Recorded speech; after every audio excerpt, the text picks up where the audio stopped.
ঈদে আমি আমার কিছু ফ্রেন্ডে দাওয়াত করতে যাচ্ছি, বুঝেছো? কিন্তু কে যে আসতে পারবে আর কে যে পারবে না আমি সেটাই বুঝে উঠতে পারতেছি না। তুমি একটু হেল্প করতে পারো না? আরে একে জিজ্ঞাসা করা কিছু, তোমার 3টা বান্ধবী আমি চিনি, 3টা বান্ধবী তো খুবই ভালো। ইভা, নাজনি আর চিটাঙ্গের যে বান্ধবীটা রবি, ওদেরকে দাওয়াত করো, হয়ে গেল, সহজ। ইভা তো খুব সাদা সিধা, ওর মনটা খুবই ফ্রেশ, ও যা বলে খোলামেলা বলে, ওপেন মাইন্ডেড।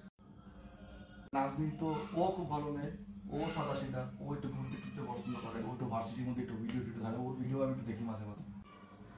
আর রবি, রবি তো কত সুন্দর নাচে, ও কত সুন্দর শাড়ি পরে, আর যখন আমার মন খারাপ থাকে আমি মাঝে মাঝে ওর ভিডিও দেখি, সত্যি কথা মন ভালো হয়ে যায়। ও খুব ভালো। তোমার দেখতেছি আমার বান্ধবীদের উপর ভালোই নজর। কে কি করে, কে কি করলে ভালো লাগে, ভালোই তো খবরদারি শুরু করছো দেখতেছি। আমি সকালে কি খাইছি, আমি কি জামা পরছি, আমি কখন ঘুম থেকে উঠছি তা জিজ্ঞেস করলে তো করতে পারবো না।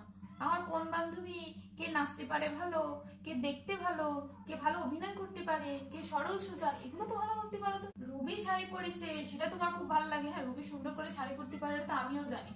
আমি বাইরে যাওয়ার সময় কত সুন্দর করে হিজাব পরি, কত সুন্দর করে জামা কাপড় পরি, একবার আমার দিকে নজরও পড়ে না। আমি আর উল্টো যদি জিজ্ঞেস করি আমার কেমন লাগতেছে, হ্যাঁ হয়েছে, সুন্দর লাগতেছে। দাঁড়াও, আমি রুবিরে মেসেজ দিচ্ছি। রুবিরে আমি এখন বলবো তোর শাড়ি পরা নাকি অনেক সুন্দর, তোর ভাইয়ার তোর শাড়ি পরা দেখতে খুবই ভালো লাগে, তুই কটা ছবি টবি যখন নতুন নতুন শাড়ি পরবি তোর ভাই ইনবক্সে একটু মেসেজ করে পাঠাই। তুমি জিজ্ঞাসা করতে বললাম, তা বলাটাও আমার ভুল হয়ে গেছে।